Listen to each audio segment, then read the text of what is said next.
नमस्कार दोस्तों, स्वागत है आपका अपने चैनल बुक्स एजुकेशन में। उम्मीद है कि आप सब बहुत अच्छे होंगे और अपनी पढ़ाई कर रहे होंगे। आज के इस वीडियो में उपस्थित हैं हम आपके सामने कक्षा 11वीं हिंदी अंतरा भाग 1 काव्यखंड का एक पाठ है हस्तक्षेप। इसके MCQ यानी कि बहुवैकल्पिक प्रश्न। तो चलिए शुरू करते हैं बहुवैकल्पिक प्रश्नों को। इसमें हमने दो तरह से प्रश्न लिए हैं, काव्यांश पर आधारित और पूरे पाठ पर आधारित। तो पहले हम काव्यांश पर आधारित प्रश्नों को देखेंगे, उसके बाद हम पूरे पाठ पर आधारित देखेंगे। तो काव्यांश इस तरह से है, कोई छींकता तक नहीं इस डर से कि मगध की शांति भंग ना हो जाए। मगध को बनाए रखना है तो मगध में शांति रहनी ही चाहिए। मगध है तो शांति है, कोई चीखता तक नहीं इस डर से कि मगध की व्यवस्था में दखल ना पड़ जाए। मगध में व्यवस्था रहनी ही चाहिए, मगध में ना रही तो कहाँ रहेगी, क्या कहेंगे लोग। बहुत अच्छी कविता है, आपने इसकी व्याख्या पढ़ी होगी, आपके अध्यापक ने भी आपको पढ़ा दिया होगा। बहुत अच्छी कविता है, व्यंग्य भरी कविता है जो सत्ता की निरंकुशता से संबंधित है कि सत्ता जब निरंकुश होती है तो वो किस किस तरह से लोगों पर अपना अधिकार जताने की कोशिश करती है, उनको दबाने का प्रयास करती है।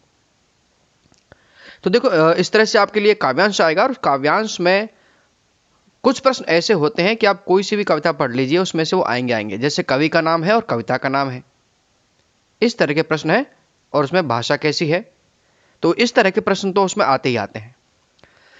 तो इसमें पहला प्रश्न है, प्रस्तुत काव्यांश किस कविता से लिया गया है।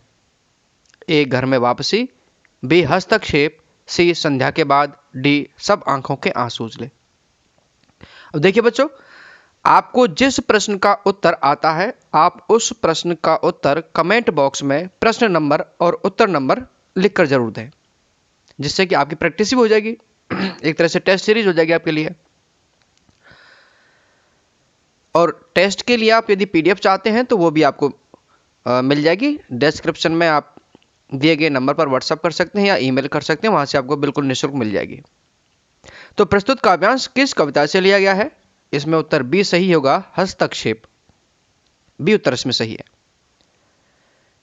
दूसरा प्रश्न, प्रस्तुत काव्यांश के रचनाकार कौन है। ए श्रीकांत वर्मा, बी महादेवी वर्मा, सी धूमेल, डी नागार्जुन। अब देखो, रचनाकार की जगह इसमें रचयिता भी आ सकता है, कवि भी आ सकता है। तो इस काव्यांश के यानी कि इस हस्तक्षेप कविता के जो रचनाकार हैं वो हैं श्रीकांत वर्मा, इसमें विकल्प ए सही है। तीसरा, प्रस्तुत काव्यांश में किस साम्राज्य की बात की गई है। ए मगध, बी विदिशा, सी मथुरा, डी दिल्ली। तो आपने देखा होगा उसमें कई बार एक शब्द आया है जिसके बारे में बात की जा रही है, तो आप उसको आसानी से पहचान सकते हैं। इसमें विकल्प ए सही है, मगध। मगध साम्राज्य की बात की जा रही है। मगध साम्राज्य हमारे प्राचीन भारत में बड़ा एक उन्नत साम्राज्य था। नंबर 4, प्रस्तुत काव्यांश में मगध किसका प्रतीक है। ए निरंकुश सत्ता इनकी राष्ट्र का, धार्मिक स्थल का, सी अशोक का, डी शांति का। तो यहां पर जो मगध है वो निरंकुश सत्ता का या निरंकुश राष्ट्र का प्रतीक है। इसमें विकल्प ए सही है। नंबर 5, कवि के अनुसार मगध को बनाए रखने के लिए क्या होना चाहिए। शांति, अशांति, उपद्रव, मतदान। अब देखो उसमें पंक्ति दी हुई है कि मगध में शांति रहनी चाहिए। ए विकल्प इसमें बिल्कुल सही होगा। नंबर 6, कवि के अनुसार मगध में लोग क्यों छींकते तक नहीं है। अब क्यों नहीं छींकते हैं लोग, मगध में शांति होने के डर से, या बी मगध में शांति भंग होने के डर से, सी युद्ध के डर से, या डी अधिक संक्रमण से बीमारी फैलने के डर से। अब देखो, कोई छींकना, इसमें कोई छींकने का मतलब यहाँ पर वो नहीं है कि कोई छींक रहा है। छींकने से मतलब है कि कोई बिल्कुल उफ तक नहीं करता, किसी को परेशानी है, किसी को सरकार से परेशानी है, सरकार गलत नीतियां बना रही है, लेकिन कोई सरकार के सामने विरोध प्रकट नहीं कर सकता। तो यहाँ इसलिए नहीं छींकते लोग क्योंकि मगध में शांति भंग होने का डर है। यदि वो छींकेंगे, अर्थात यदि वो विरोध करेंगे, तो राज्य की व्यवस्था खराब हो जाएगी, शांति भंग हो जाएगी। जो मगध में शांति भंग होने के डर से, ऐसे भी लिखा सकता है विकल्प में। व्यवस्था खराब होने के डर से, ऐसे भी लिखा सकता है। इसमें विकल्प बी सही होगा। सातवां, मगध में व्यवस्था बनी रहे इसलिए लोग चुप रहते हैं, विरोध नहीं करते, सी हस्तक्षेप नहीं करते, डी उपरोक्त सभी। तो इसमें विकल्प डी सही होगा, क्योंकि तीनों ही बातें हैं। वो चुप रहते हैं, विरोध नहीं करते, हस्तक्षेप नहीं करते। क्यों नहीं करते? क्योंकि वो मगध में व्यवस्था को बनाए रखना चाहते हैं। और कौन कहता है ऐसा? ऐसा सत्ता कहती है। यदि मगध को रखना है तो व्यवस्था बनाए रखनी होगी, और मगध है तो शांति है। इसलिए इसमें विकल्प डी सही है। अगला प्रश्न है, प्रस्तुत काव्यांश में कौन सी विशेषता है? ए खड़ी बोली हिंदी, बी मुक्त छंद, सी व्यंग्यात्मक शैली, डी उपरोक्त सभी। तो इसमें तीनों ही विशेषताएं खड़ी बोली हिंदी में लिखी गई है, मुक्त छंद की कविता है, और व्यंग्यात्मक शैली है, व्यंग्य परक रचना है। तो यहां उपरोक्त सभी डी विकल्प सही है। अब आते हैं अन्य प्रश्नों पर जो पूरे पाठ पर आधारित हैं। पहला है, हस्तक्षेप कविता का मूल भाव यानी कि संवेदना क्या है? इसको प्रतिपाद्य भी बोल सकते हैं। ए भावाभिव्यक्ति की स्वतंत्रता का समर्थन करना, बी सत्ता की क्रूरता और उसके कारण पैदा होने वाले प्रतिरोध को प्रकट करना, सी सत्ता को निरंकुश होने से रोकने के लिए जनता में जागरूकता पैदा करना, डी उपरोक्त सभी। तो यहां देखिए, जो हस्तक्षेप कविता है उसमें मूल भाव और संवेदना क्या है कि जो कवि है वो एक तो निरंकुश सत्ता से बचने का उपाय सोचती है कि भाई सत्ता को निरंकुश नहीं होने देना है, और क्या है कि वो बोलते रहना चाहिए, इनकी छींकने से, विरोध करने से डरना नहीं चाहिए।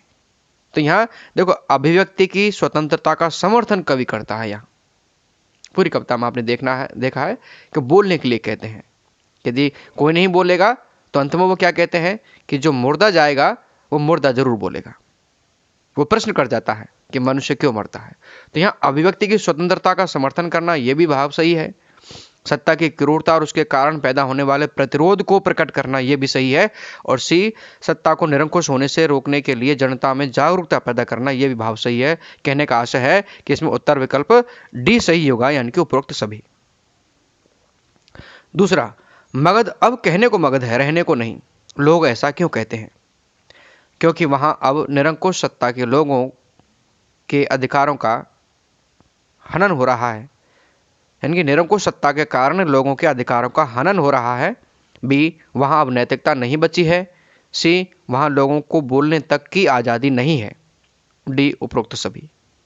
तो यहां विकल्प इसमें डी सही है, क्योंकि मगध में अब रहा नहीं जा सकता। बस मगध कहने को, यानी कि ऊंची दुकान और फीके पकवान वाली बात है कि मगध में अब मगध जैसी कोई चीज है नहीं जहां राजा और प्रजा दोनों प्रसन्न हुआ करते थे। इसमें विकल्प डी सही है। तीसरा, हस्तक्षेप कविता के माध्यम से कवि ने मुख्य रूप से किस मौलिक अधिकार की बात की है?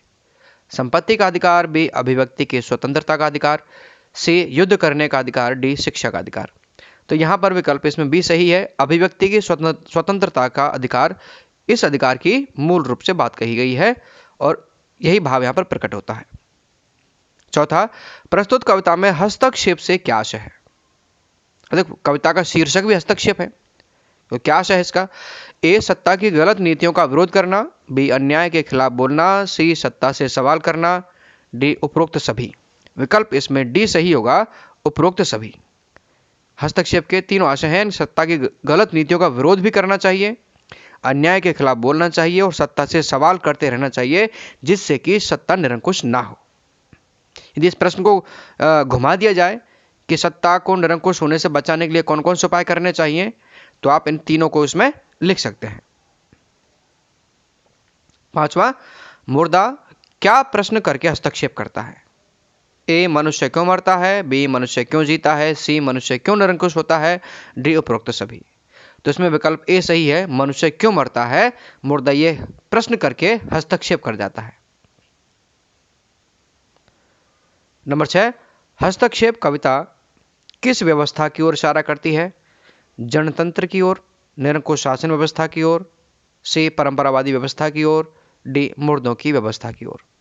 इसमें निरंकुश शासन व्यवस्था की ओर इसमें बी प्रश्न सही है। आपने पूरा वीडियो देखा, इसके लिए आप सबको बहुत बहुत धन्यवाद। उम्मीद है कि वीडियो आपको पसंद आया होगा। पसंद आया है तो लाइक ज़रूर करें और चैनल को सब्सक्राइब करें। अपने दोस्तों के साथ शेयर करना ना भूलें। धन्यवाद।